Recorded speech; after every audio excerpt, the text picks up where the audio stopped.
CBDCs right now are being used largely because the financial system is imploding. They've been borrowing money since World War II with no intention of paying anything back. And the problem comes that, for example, here in 2024, the interest expenditures are going to be $1 trillion for the year. When Ronald Reagan came to power in 1980, the national debt was $1 trillion. So it's getting completely out of control at this stage in the game.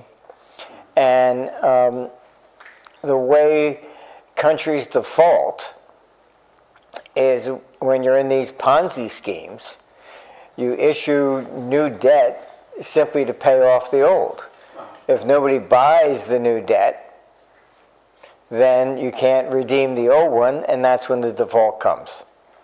The state of the fiscal policy in all Western governments is they've been following down this model of just constantly borrowing. And if you go back and you see Keynes, he said during a recession, all right, you can lower taxes, which they never want to do, or go into deficit spending because people are not spending their money, they're saving. So they use that as justification to say, see, we can spend deficit, but then he said that for a recession, and they, have deficit spending during a boom time.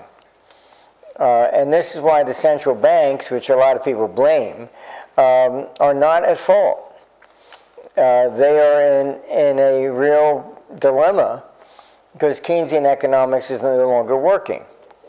Raise interest rates to stop inflation. That was, from the 1930s when the government had a balanced budget. So raising interest rates or lowering interest rates affected us directly. Now the government is the biggest borrower. So they raise interest rates to stop inflation. Fine, we spend less, but does anybody in government say, oh, gee, the federal, the central bank wants us to spend less, so let's reduce our spending? Of course not. Yeah. And the interest expenditures go up anyhow. When our interest expenditures this year are going to be $1 trillion in 2024, compared to the national debt in 1980 was $1 trillion. Rolling this debt, the interest is just going to consume all the spending. That's basically what happens. We've already reached at different points 70% of the spending of the national debt is just interest, accumulative interest, because they never pay anything off. The debt could never possibly be paid back. So this is why throughout history, governments end up defaulting. That in part, that's also why they are promoting war, which is very strange. In the days of Nixon, everybody was interested in world peace. Now everybody wants war. And the main reason they want war is because war is the perfect example and excuse for a default. War is always the means to basically default. You can go buy all the bonds on eBay, etc. from, Europe, because then you form a new government. When you form a new government, that doesn't honor the debts of the last one. Even in the United States, the revolution that we had, they said, oh, we're going to honor the debts of the Continental Congress. They never did. Not once has any government ever paid off the debt of a previous government. They all default. Even if you go to in ancient Greece, the island of Delos, which was kind of like a central bank back then, they have a stela with a list of all the cities that defaulted. And, you're going back to 400 BC and they still defaulted. There's no other way out of this. They all end up defaulting. I suppose the best example is what happened to the city of Mainz, M-A-I-N-Z, in Germany. That's where the Gutenberg press was. It was like a big dot-com bubble, and they started borrowing money, anticipating that the tax revenue was never going to decline, always increase. And They started taxing the rich. The rich left, including Gutenberg. And then they couldn't pay off the debt, and so they couldn't sell new debt to pay off the old, and they ended up defaulting. The Pope ended up excommunicating everybody, and the creditors that didn't get paid ended up sacking the city. So there's no good example where this has ever been resolved, even once. They need the CBDCs at this point in time because, first of all, there are no mirrors in Washington or Brussels. We are always the problem. And the official number that I saw from like the Internal Revenue Service is that 35% of us do not pay taxes. So CBDCs are basically the ultimate control. You eliminate cash, and then they think that will eliminate the underground economy. You hire that 16-year-old girl next door to watch the kids while you and your wife go out to dinner, and you gave her $20. Oh my God, she didn't pay taxes. This is the way they think, and I've argued with them. Look, I don't care what you collect. Whatever you collect, you'll always spend more. But they act in their own self-interest, and the whole purpose of the CBDC is to eliminate the underground economy, and they think they're going to increase their tax collection by 35%. And I don't care how much they increase it, it's not going to solve the problem. The CBDCs are not going to solve the end game. Every country, they end up defaulting. And as I said, you can go to the island of Delos, and they list the cities that defaulted, and that was 400 BC. So nothing's changed. Raising taxes won't cover it because basically capital can always hoard, not invest, and move off. And it's labor that gets, really, that's what happens. They can't hoard their labor. Okay? Capital can hoard and refuse to invest. You have basically Biden proposing a 44.6% capital gains tax. So, then what's the point of investing? People won't invest, and then you'll create less jobs, and our computer's showing we're heading into a recession from May of 2024 into 2028. Raising taxes, going to CBDCs, all of this stuff will reduce the economic activity, period. And inflation is not going to subside because we're dealing, a computer showing a decline in economic activity in the West in particular between May 7th of 2024 into 2028. And that will be perpetuated by this insanity of raising taxes that will kill investment by Biden moving to 44.6% on a capital gains tax. Is that really going to happen? People have to understand, when it comes to money, there's no difference between a Democrat and a Republican. To keep the ball going and keep things in line, you just saw what the speaker did. He gave up everything for Ukraine. And then they're waving flags, Ukraine, on the floor of Congress. They lie about everything. If you look at hiring 80,000 IRS agents, the data's already in. Who are they auditing? People under 200,000. Yeah.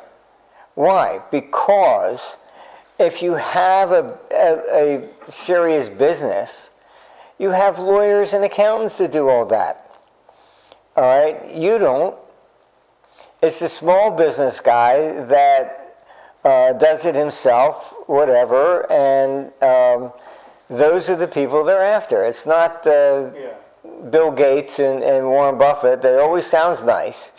Janet Yellen, well, we're going to bring the auditing down to $600, and I don't think Elon Musk is selling a used bike on eBay for $600. If we look objectively throughout history, why did communism fail?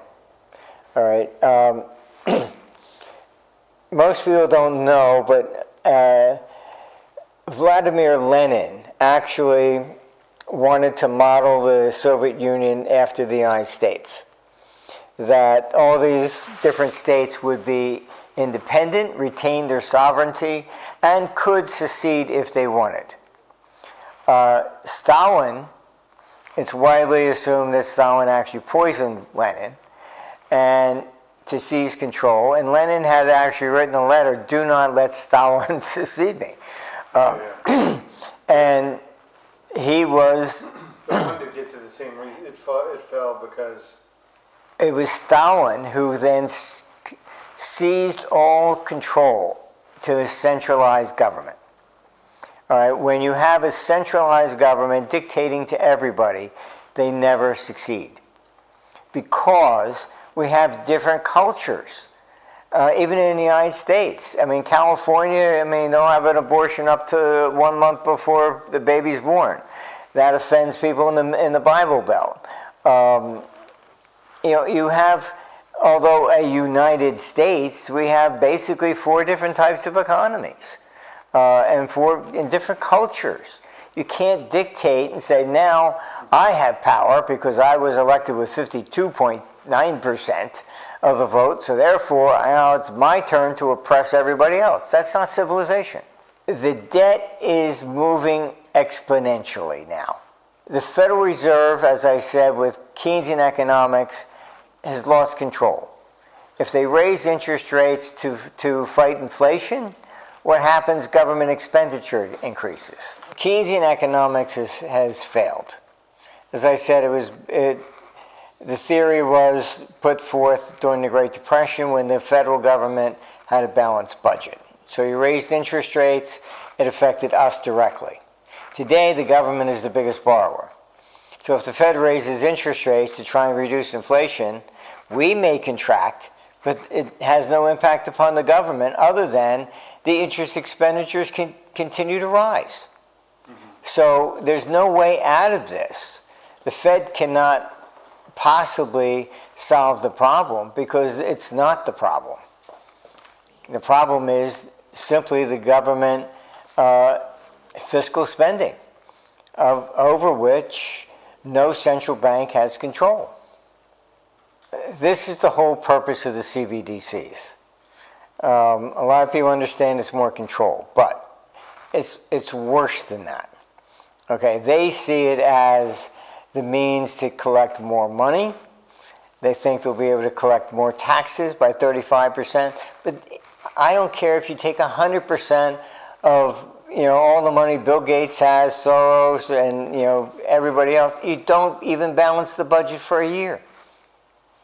I mean, it's beyond repair at this stage.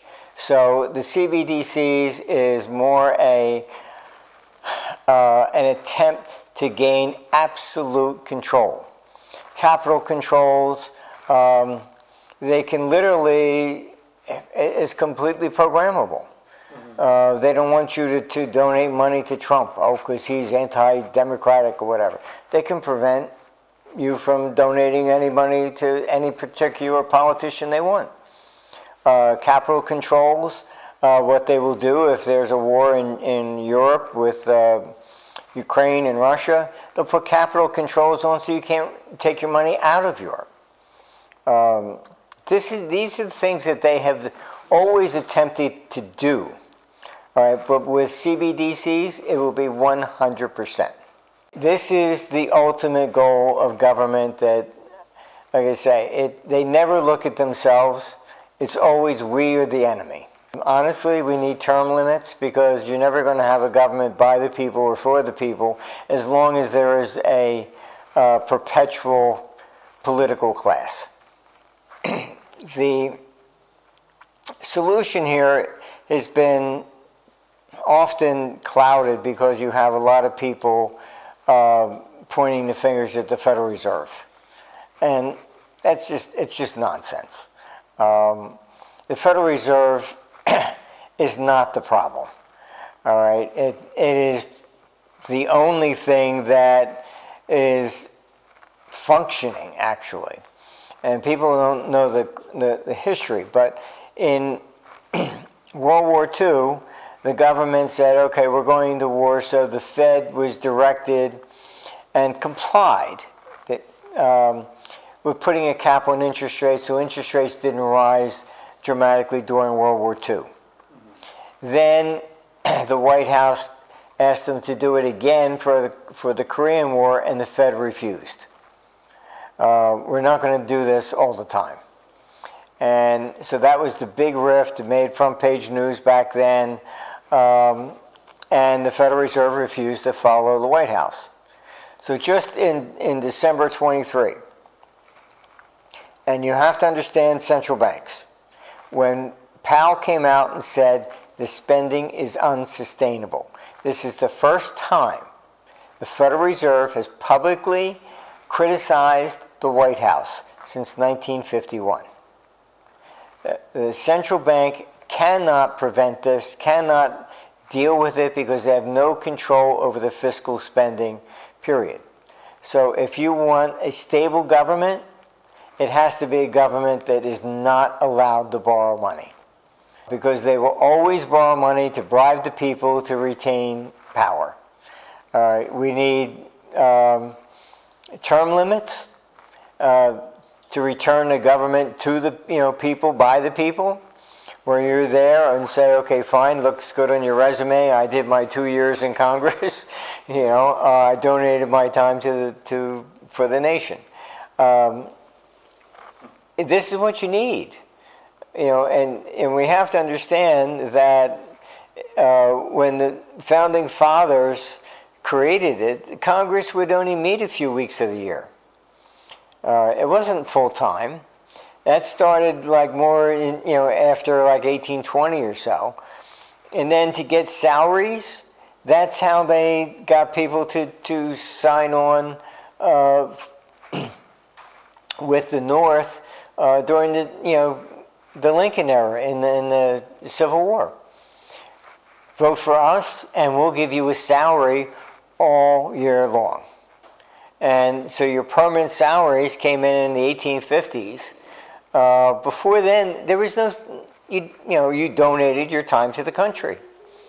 So once you now create a political class, they will do whatever they need to do to retain that power. I mean, if you pay them, they were paid on a per diem basis before then. You have to have people that are there for a real reason, they get there and they end up with this whole issue of just how much money can I get out of it. I mean, like when the Clintons left the White House, they stole furniture. I mean, come on. Oh, well, it was a gift no, it was to the country, not to you. But this is unfortunately what we have. We have politicians that, it's like going into, renting a room in a hotel, and you don't take just the soup, the soap, you take the bed too. I think that you have to understand the reason they're moving to CBDCs is because the fiscal side of this monetary system is collapsing. You have, unfortunately, and not to be political, but the reason they want Biden is because he's in Delaware 40% of the time, and this allows the agencies, unelected, to do whatever they want.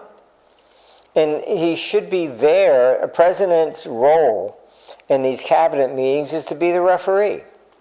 So here you have the State Department in the hands of these neocons, threatening world war against everybody, including China. And China happens to be the largest holder of U.S. debt. So then you end up with Janet Yellen having to hop on a plane to go to China and say, please continue to buy our debt. Look, the fiscal spending is out of control. And as I've said, the way governments default is when you can't sell the new debt. So you have like the State Department threatening China, which is the largest holder of debt. If they don't continue to buy debt, two things happen. One, interest rates go up, making the deficits here worse. And eventually, if you can't sell the bonds, you default. So that's what the CBDCs are really about. Total control. They think that you won't be able to move your money. They'll get 35% more in taxes. It's basically because the fiscal side of the budget is out of control. The only possible solution to this, and let's be realistic, is that government cannot possibly be allowed to borrow. They're just not trustworthy, period. They'll never pay it off, and once they start tapping into it, they will continue. Sir Isaac Newton,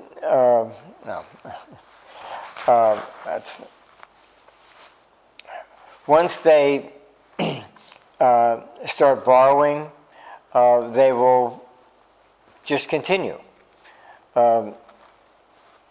That's Gresham's law. Gresham was representing the English crown in the Amsterdam market. And as the English crown was debasing its currency, nobody would lend to it because if they got repaid, the currency would be worth less than it was before. That was Gresham's law. He saw what was happening. This is what's happening right now. As inflation continues to go, when you buy a 10-year bond, what's it going to buy 10 years from now when they repay you? I met with the Treasury back in 1980 when Paul Volcker had raised these interest rates to insane levels. And I met with them and I said, guys, the national debt's going to double in less than 10 years. And they very calmly said to me, yes, Marty, but we'll be paying back with cheaper dollars. The only solution here is government is not allowed to borrow, and we have to stop this Marxist agenda of that's what brought down communism. When I was young, the thing that struck me about history was that all these empires rose and fell, and they were all buried in a common grave. Individually, we learn because we take our finger, we stick it into the flame of a candle. Even though our parents says, hey, don't do that, it's going to hurt, we still do it. It hurts, we don't do it again, and then we tell our child not to do it, and they do it, all right? We learn from our mistakes individually, but collectively, society never learns. They always end up with the same situation. Our government will fail. Republicans are forms of government is the most corrupt because everybody's for sale. Even a dictatorship and a monarchy are less corrupt because you can't bribe them. But when we have supposed representatives, they're all up for sale. That's what basically brought down Rome. So collectively, we don't learn. And as a result, government will never, ever hand back power. We are in a situation where the fiscal budgets are just out of control and will continue to get out of control. So the CBDCs, for example, are a means to impose control to try and retain that power longer. All right, but it will fail. And then what happens is it breaks up. You cannot impose a single rule, one size fits all for everybody. If we look at history, you'll see it's the same pattern over and over and over again. It has been quite remarkable, and even Paul Volcker, a former head of the Federal Reserve, came out and said, yes, the business cycle is about 8 years. And so we're looking at a decline from May 7th, which will continue into 2028, but you're going to see inflation rising because of shortages, The first bottom is going to be 2028. Then you go up into 2032, and after that we get to redesign government. War, inflation, stagflation into 2028. So we're fucked for 4 years. Yes. Then there's a little glimmer of hope between then and 2032? A little bit, not much. That's when they'll try and push the one world government as the solution, blah, blah, blah. And that will fail, and then we get to redesign everything when that fails. And the model's pretty clearly showing that? Oh yeah, it's inevitable. Okay. Look, our model is basically showing that we're turning down after May 7th into 2028 economically. That will be a recession with rising inflation, mainly from shortages. What we then would call that inflation will be greater than the economic growth. Okay, so you're looking at stagflation. After that, there'll be a bounce, which will be more or less attempt to create a one world government with the United Nations, etc. That will fail. Our model is basically showing that after May 7th, we're going into a recessionary trend into 2028. This is going to be because of raising taxes, CBDCs that they're trying to put into control the economy, which will fail. And at that stage in the game, we're looking at what we call stagflation, because they're also looking at creating wars. So the economic growth will be less than the inflationary growth, which is stagflation. After that, there'll be a bounce with the United Nations trying to say, see, we are the solution, one world government, stop wars, blah, blah, blah. That will fail. And then after that, which will be 2032, after that we get to redesign government ourselves. And hopefully this time, we learn from our past mistakes. People individually learn from their mistakes. Like I said, you can tell a child, don't stick your finger in the flame. Everybody sticks their finger in the flame, they know it hurts, and they don't do it again. So individually, we learn from our past mistakes. But collectively, we do not. Okay, collectively, society does not learn, which is why all civilizations have risen and fallen, and they're all buried in this single common grave. Our system basically is out of control. The government spending is reckless. Powell, the Federal Reserve Chairman, I believe in December 23, had came out and said this is unsustainable, and it's very correct. I mean, the central bank cannot control the fiscal side of spending. And this is what CBDCs are all about, because they know that, one, it's out of control, and two, that basically they think that moving to 100% control with the CBDC, they will collect 35% more in taxes. They'll eliminate the underground economy. That's not going to solve anything. And once you end up doing that, you'll create discord, and eventually the United States will break up into at least 3 regions. The same thing will happen in Canada, probably East versus West. Europe will also break up and going back to the states that they were. Andrew Jackson basically shut down the central bank and the Bank of the United States, and created, the Panic of 1837, the Great Depression, sovereign defaults of states, all right? They were called the hard times tokens, all right? Collectors, collect these things. They're political tokens because there was a shortage of money, all right? This is from that period in time. What happens when they move to a CBDC? All right, it will create discord and divide the countries apart. Europe will break apart back to where they were. Canada will split east versus west. The United States will break up at least into 3 sections. All right, this is not something that's new. When Andrew Jackson shut down the central bank, you ended up with the Panic of 1837, and private money appeared then. Okay, and these are called the hard times tokens. I mean, a lot of them are political, very interesting. Collectors collect these things, assigning blame to various people. Most people don't realize during the Great Depression, all right, there's such a shortage of cash. Over 200 cities issued their own money. Here's a catalog on that. People aren't aware that these things took place.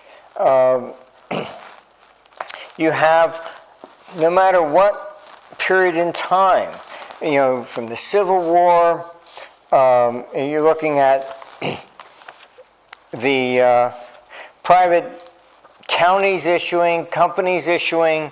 The same thing happened after World War I in Germany. It's called Notgeld. Notgeld meaning not government money, it was private companies that were issuing it. So these things have been taking place always. Human nature doesn't change, okay? And this is what happens. So the CBDCs will facilitate the breakup of the United States because you cannot impose a one-size government and rules upon everyone. That's why the Soviet Union collapsed. It was Lenin who wanted independent states as a confederation. It was Stalin that brought them together and imposed a dictatorial rule on everyone, and that basically collapses. So this is what will happen. Even if you take the issue of abortion, California will allow you to have an abortion right up to 1 month before. The other states, the Bible states are against it. You have different cultures. It's not that somebody's right or somebody's wrong. This is their belief systems. Okay, and you can't change that. Even if you look at Ukraine, you see the same problem. You have Zelensky saying that they, can't speak their own native language of Russian. They have to speak Ukrainian. Then says you can't be subservient to the Patriarch of Moscow. You have to, be subservient to his Patriarch in Kiev. And then even went as far as to outlaw Christmas. He says you can't celebrate Orthodox Christmas. You have to go to December 25th because that's what I've decided we're going to do here in the West. You can't do these sorts of things. When you start messing with people's languages and cultures and things of this nature, countries break up and end up in civil war. And you just take, Canada, if they tried to outlaw French, I think Canada's going to end up in the Civil War. Could the United States simply come up and say, we're going to outlaw Spanish and everybody has to speak English? I mean, I don't think these things would go over very well. So you have to understand that we do not learn from our mistakes.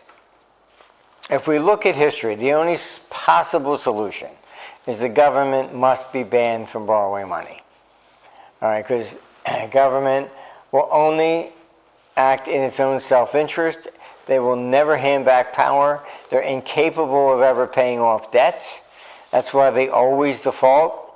Yet every time they say, oh, this time is different. It's not, never has been. So the only solution is effectively to prevent governments from borrowing. Then we at least stand a chance. You have to eliminate career politicians. There has to be the people who actually run the government. They claim we live in a democracy when we do not. We're not asked, shall we go to war against Russia or China? They just do it. And then we're drafted, and if you don't show up, they throw you in prison. That was the big problem with Vietnam. You were 18 years old, you could get drafted to go die for your country, but you were too young to have a drink or vote. That's not exactly democracy. So going through this period, we're going to have to realize that there is nobody there for us. Government is not the solution. The government is not going to be there to take care of you like Santa Claus. We are looking at government is collapsing. So our form of Republican governments will collapse. Then we get to redesign it after 2032. All right. Let's at least learn from our mistakes and history just for once. It would be nice. All right. And just look at how have all these empires, nations and city-states fallen. Why? Ask the question. Why? Has it worked before? All right. They've never asked that question with any emergency committee. How do we solve this issue? So individually, we're going to have to hunker down, understand what we're facing. There is a light at the end of the tunnel. Understand what that light is about. It's not a train coming. All right. And if we learn from our mistakes, then we can redesign government and leave something to our children and grandchildren instead of absolute chaos. City of Newark. So cities, counties, they issued money when there effectively was no other choice. There were shortages of cash going around. What's the significance of these, do you think? Significance is that human nature never changes. So the CBDCs will cause us to basically split up. And as we split up, you'll see different states issuing their own money. And that will be the resolution to this situation. For the immediate period of time, that will be the resolution to this immediate crisis. Once you remove physical money from people, which has been in use since 1000 BC, this is quite an interesting experiment. And it's not going to survive. History will stand as witness to show that this is absurd. And it's a dictatorial type of real tyranny. They think that they can survive by taking absolute 100% control over everybody's life, what you're allowed to buy. They don't want you buying a gun. They can just block it. They don't want you donating to somebody like Trump. They block it. They can do whatever they want with the CBDC, and that's what you're going to see. And that is basically what is going to cause people to break up, move into individual currencies as the solution. These are currencies issued here by the County of Atlanta in New Jersey, paying to the bearer. During 1933? Yes, these are all from the 1930s, because there was a shortage of money around. Because what the shortage takes place when you go into a recession, and then people don't want to spend, they save, because they don't know what's going to happen tomorrow.